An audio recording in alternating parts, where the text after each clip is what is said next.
Hello guys, welcome to my YouTube channel. അപ്പോൾ ഇന്ന് നമ്മളെല്ലാവരും കൂടിയിട്ട് ലോഗ് കാണാൻ പോവാണ് കേട്ടോ. റിലീസായ അന്ന് തൊട്ട് നമ്മളെല്ലാവരും ലോഗ് കാണാൻ വേണ്ടിയിട്ട് വെയിറ്റിംഗ് ആയിരുന്നു. പക്ഷേ ടിക്കറ്റ് ഒന്നും അവൈലബിൾ ആയിരുന്നില്ല കേട്ടോ. ഫൈനലി നമുക്ക് ടിക്കറ്റ് കിട്ടി. അങ്ങനെ നമ്മൾ ലോഗ് കാണാൻ വേണ്ടി പോവാണ്. ഭയങ്കര എക്സൈറ്റഡ് ആണ് കേട്ടോ.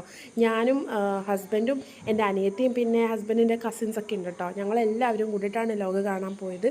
ഞങ്ങൾ സെക്കൻഡ് ഷോയ്ക്കാണ് കേട്ടോ ടിക്കറ്റ് ബുക്ക് ചെയ്തിട്ടുണ്ടായിരുന്നത്. അതാവുമ്പോൾ കയറുമ്പോൾ തന്നെ എൻ്റെ മോൻ പെട്ടെന്ന് ഉറക്കാവും, അല്ലെന്നുണ്ടെങ്കിൽ അവൻ വെറുതെ കരഞ്ഞുകൊണ്ടിരിക്കും കേട്ടോ. ഫിലിം തുടങ്ങി കുറച്ച് നേരം കഴിഞ്ഞപ്പോൾ തന്നെ എൻ്റെ മോൻ ഉറങ്ങി. അതുകൊണ്ട് ഞങ്ങളെല്ലാവരും നല്ല കംഫർട്ടബിൾ ആയിട്ട് ഫിലിം കണ്ടു കേട്ടോ. ഒന്നും പറയാനില്ല, ഒരു രക്ഷയില്ല, അടിപൊളി മൂവി ആയിരുന്നു കേട്ടോ. നമ്മൾ പ്രതീക്ഷ പോലെ ഉള്ള ഒരു മൂവി ആയിരുന്നില്ല. ഒരു ഗംഭീര ട്വിസ്റ്റൊക്കെ ആയിട്ട് നല്ല കിഡിലൻ മൂവി ആയിരുന്നു. ഞങ്ങൾക്ക് എല്ലാവർക്കും ഒരുപാട് ഇഷ്ടമായി. യാണി പ്രിയദർശൻ്റെ ഒരു വേറെ തന്നെ ലുക്കായിരുന്നു കേട്ടോ ഈ മൂവി ഞങ്ങൾക്ക് എല്ലാവർക്കും ഒരുപാട് ഇഷ്ടമായി. മൂവി കഴിഞ്ഞ് ഇറങ്ങിയപ്പോൾ തന്നെ എൻ്റെ മോൻ എണീറ്റിട്ടുണ്ടായിരുന്നു. ഇത് കഴിഞ്ഞപ്പോൾ ടൈം ഏകദേശം 1:30 ആയിട്ടുണ്ടായിരുന്നു കേട്ടോ. ഞങ്ങളെല്ലാവരും വീടെത്തിയപ്പോൾ 2 മണിയോട് അടുത്തിട്ടുണ്ടായിരുന്നേ. ഓൾറെഡി എനിക്ക് നല്ല തലവേദനയായിട്ടായിരുന്നു ഞാൻ മൂവി കാണാൻ പോയത്. തിരിച്ചിറങ്ങിയപ്പോൾ എനിക്ക് സഹിക്കാൻ പറ്റാത്ത തലവേദനയായിരുന്നു. വീടെത്തി ഒന്ന് ഫ്രഷ് ആയി കഴിഞ്ഞ് ബാമൊക്കെ തേച്ചിരിക്കുന്ന ഇരിപ്പാണ് കേട്ടോ ഇത്.